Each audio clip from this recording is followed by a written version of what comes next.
Bem, agora então vamos analisar uma outra classificação da posse que também tem bastante relevância aí na solução de conflitos possessórios. Classificação que divide a posse em posse natural e posse civil ou jurídica.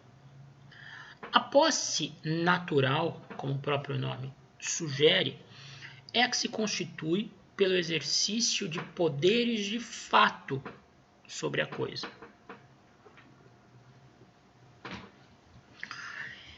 É a que se configura quando alguém passa a ter condições de deter a coisa consigo sempre que o quiser. Isto aqui é uma posse natural. Ela é constituída, ela se aperfeiçoa através da prática de atos físicos sobre a coisa. Eu tenho a coisa à minha disposição e eu pego e levo essa coisa para onde eu quiser, a hora que eu quiser. Paralelamente à posse natural, nós temos também a posse civil ou jurídica, que é aquela que se considera por força de lei, sem atos físicos ou materiais. É a posse que se transmite ou se adquire pelo título. Vamos explicar isso de uma maneira mais simples. Na posse civil ou jurídica, não existe a prática de atos materiais sobre a coisa. Ela não se constitui pelo exercício de poderes de fato sobre o bem. Ela surge porque assim a lei determina. Vamos dar um exemplo. Imaginem a seguinte situação bastante comum. Eu estou interessado na aquisição de um imóvel. Faço uma extensa procura e encontro uma casa que atende aos meus desejos. Faço uma oferta para o vendedor. Ele estava anunciando o imóvel por 800 mil, eu ofereço 700 mil. Nós dialogamos, negociamos e chegamos ao preço final de 750 mil. O vendedor aceita a minha oferta com uma condição. Ele precisa de pelo menos 60 dias após a lavratura da escritura e recebimento do preço para desocupar o imóvel. Ele alega que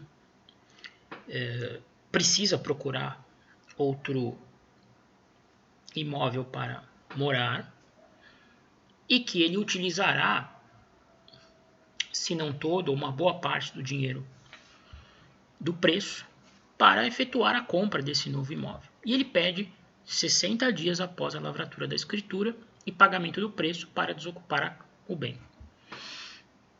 Eu tento negociar esse período, esse prazo solicitado, mas sem sucesso. Ele é irredutível, ele fala, olha, infelizmente, essa é a minha condição. E como eu estou muito interessado na casa, eu acabo aceitando.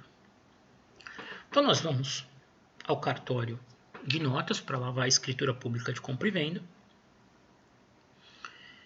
No ato da celebração de escritura, eu comprovo a ele que fiz a transferência bancária do valor ajustado e o tabelião lavra e escritura e coloca lá a cláusula no sentido de que o vendedor tem 60 dias para desocupar o imóvel e entregar as chaves ao comprador. Se o contrato sair exatamente dessa forma, o que é que nós temos aí? Nós temos uma compra e venda por meio da qual o vendedor transfere a propriedade, compromete-se a transferir a propriedade para o comprador mediante o recebimento do preço.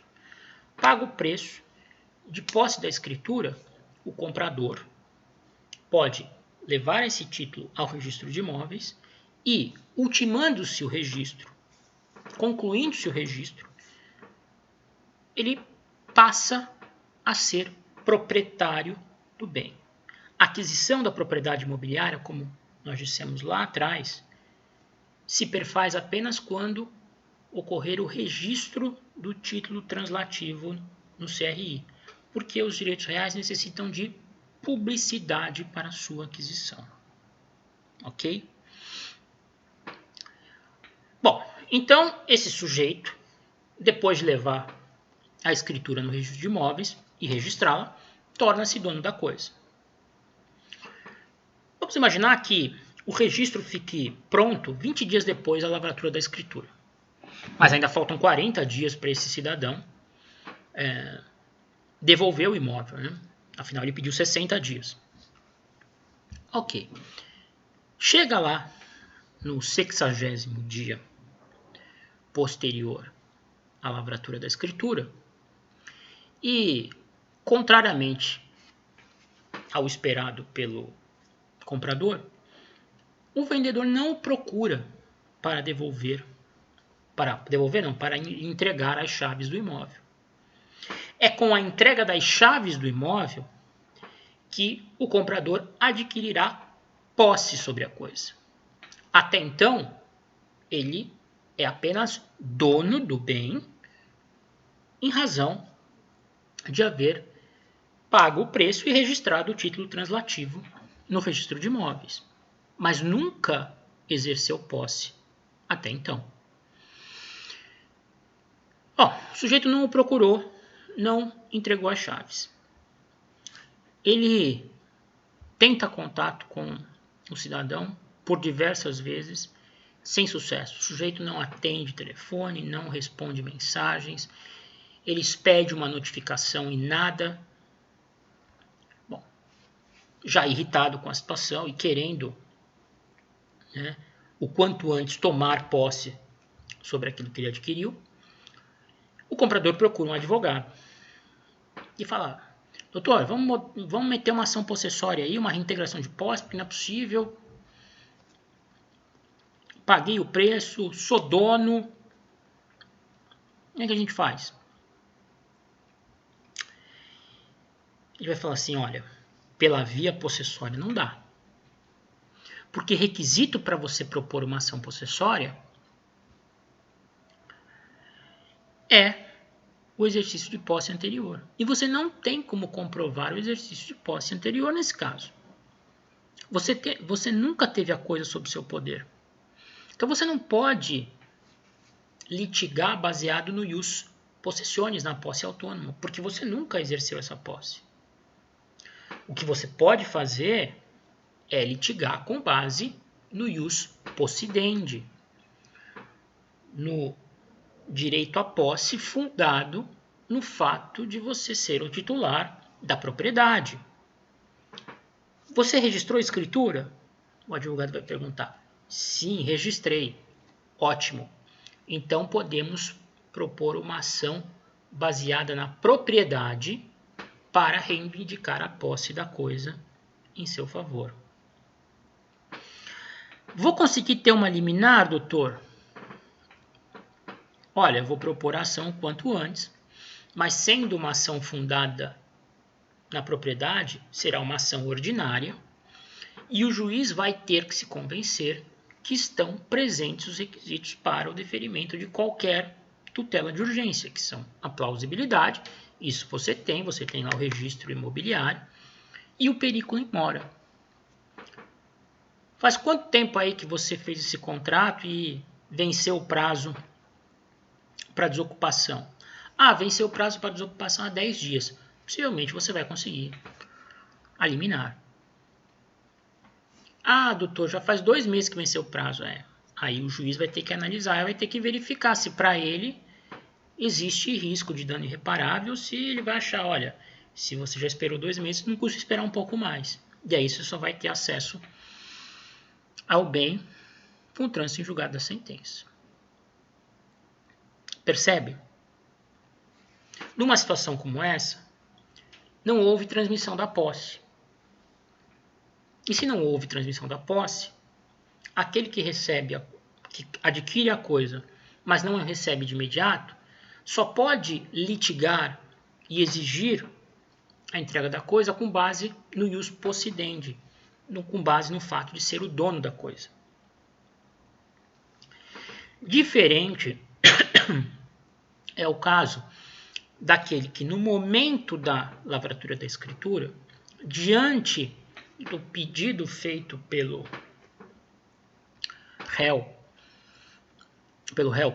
vendedor, de prazo para a entrega das chaves, sugere ao vendedor e ao tabelião a inserção de uma cláusula contratual específica, no sentido de que naquele ato o vendedor declara estar transferindo a posse da coisa ao comprador.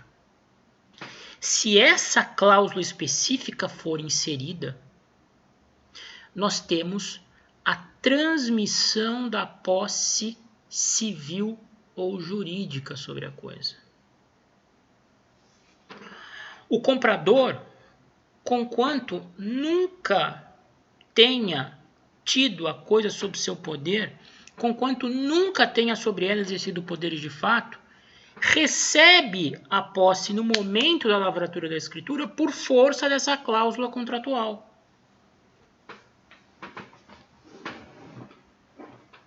Com isso, o vendedor passa da condição de possuidor para a de mero detentor. Porque havendo a transmissão da posse pela escritura, os 60 dias que são deferidos ao vendedor para providenciar a desocupação do imóvel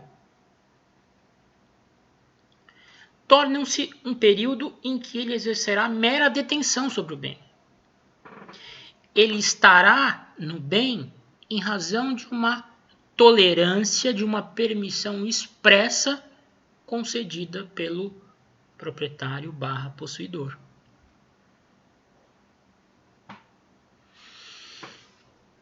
Vencidos os 60 dias, ele não desocupa o imóvel, o comprador, nesse caso, havendo a cláusula contratual lhe transmitindo a posse na escritura, poderá mover uma ação possessória contra o vendedor. Uma ação possessória de força nova se ela for ajuizada dentro de ano e dia do término desse prazo. Porque a partir do escoamento dos 60 dias, o vendedor, que exercia mera detenção sobre a coisa, passa a condição de esbulhador. E, diante da ação possessória promovida pelo comprador, será liminarmente retirado da coisa. A posse da coisa será imediatamente transmitida ao autor da ação. Então, é uma espécie de ficção jurídica que foi construída pela doutrina e pela jurisprudência, permitindo que a posse, que naturalmente se traduz na prática de atos físicos sobre a coisa, possa ser transmitida por meio de uma cláusula contratual, garantindo com isso uma maior proteção a quem adquire um determinado bem. E tem outra coisa importante, e que justificou a criação dessa figura da posse civil ou jurídica. No Brasil, existe uma predileção das pessoas, infelizmente, pela informalidade. Muitas pessoas acham que para adquirir uma propriedade imobiliária, basta firmar um contratinho num pedaço de papel qualquer e pagar o preço exigido por quem está na posse da coisa. Não é preciso nenhuma outra formalidade. Nós já vimos que isso não é verdade. Para a aquisição da propriedade imobiliária, é imprescindível o registro do título aquisitivo, que na maior parte dos casos terá que se consubstanciar numa escritura pública, porque possuindo o imóvel valor superior a 30 salários mínimos, é obrigatória a formalidade, a escritura pública para a alienação de bens imóveis. Só que assim, tanto a escritura pública quanto o registro imobiliário demandam despesas. Você precisa pagar os emolumentos do cartório de notas, os honorários do tabelião que vai confeccionar a escritura e os emolumentos do cartório de registro de imóveis. Os emolumentos, a remuneração, pagamento do registro. Isso custa. E não fosse isso suficiente, para registrar a escritura pública, é necessário a demonstração do pagamento do Imposto de Transferência de Bens Imóveis entre Vivos, o chamado ITBI, o que acresce ainda mais o custo da pessoa que cumpre todas as formalidades legais para se tornar proprietário. Na prática, o que nós vemos? Muitos daqueles contratos denominados de gaveta são contratos de aquisição de imóveis formalizados por simples instrumento particular e sem registro imobiliário.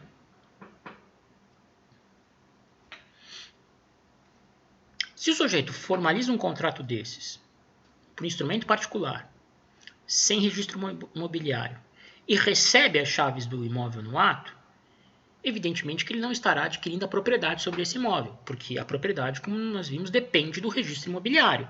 E para o registro imobiliário é imprescindível a escritura pública. E esse sujeito não tem escritura pública. Ou seja, ele nunca poderá ser proprietário. Mas se ele faz um contrato desses e recebe as chaves do imóvel no momento da celebração do contrato, alguma segurança ele tem. Ele recebeu a posse. A entrega das chaves representa a transferência da posse do imóvel para o comprador. Então ele torna-se titular dos direitos possessórios sobre a coisa. Agora, se o cara não faz um contrato desse de gaveta, de instrumento particular, sem registro, sem escritura, e não recebe as chaves de imediato, no caso do vendedor, do cedente, não lhe entregar a coisa no prazo ajustado, no nosso exemplo, 60 dias posteriores à assinatura do instrumento, esse cidadão fica sem qualquer proteção à sua aquisição. Ele nunca exerceu posse sobre a coisa, não pode entrar com ação possessória. Ele não tem título capaz de ser registrado no registro imobiliário, ele não é proprietário. Logo, numa situação como essa, de alguém que celebra um contrato de compra e venda de imóvel por instrumento particular, sem que as chaves lhe sejam imediatamente entregues, no momento da lavatura da escritura, a única saída que ele pode utilizar para não ficar no prejuízo é propor uma ação de resolução de contrato. Uma ação em que ele vai pedir ao juiz que reconheça o inadimplemento do vendedor, resolva o contrato firmado entre as partes e assim recupere o dinheiro que investiu na aquisição da coisa. Pode também, é verdade, ingressar com uma ação de obrigação de fazer, né, a fim de que o sujeito entregue as chaves do imóvel, provando que todo o pagamento lá foi devidamente feito. Agora, essa ação também vai tramitar de uma maneira mais lenta. E se porventura o vendedor aproveitar o período para entregar o imóvel para uma terceira pessoa, de repente ele se aproveitou daqueles 60 dias que ele teve para dar um golpe no comprador inicial e alienar a coisa novamente a um terceiro, desta vez entregando efetivamente as chaves, contra esse terceiro não haverá ação para assegurar a posse que o comprador inicial deseja ter sobre a coisa. Ele não terá ação possessória contra o terceiro porque nunca exerceu posse. Não terá ação indenizatória contra o terceiro porque não manteve relação jurídica com esse terceiro. Ele só terá, como todo bom evicto, ação contra o alienante, que lhe causou o prejuízo. Então, para evitar esse tipo de situação, passou a ser permitida, passou a ser aceita a transmissão de posse por meio de simples cláusula contratual. Nesse exemplo do contrato de gaveta, se ele tem uma cláusula transferindo a posse no momento da sua celebração ao comprador, vencido o prazo sem que o vendedor entregue a coisa, ele pode promover uma ação possessória contra o vendedor. Se o vendedor transferiu a coisa para um terceiro, se esse terceiro estava de má fé, e aí cabe evidentemente ao comprador vítima provar isso, ele pode promover uma ação possessória direta contra o terceiro de má fé. Ou seja, fica bem mais protegido. Então, espero que vocês tenham conseguido compreender. Posse natural é a mais comum, aquela que se configura através da prática de atos físicos sobre a coisa, exercício de poderes de fato sobre o bem. Posse civil ou jurídica é uma ficção criada pela doutrina, pela jurisprudência, pelo próprio legislador, que permite que a posse seja adquirida por uma simples cláusula contratual sem exercício efetivo de poderes de fato sobre a coisa.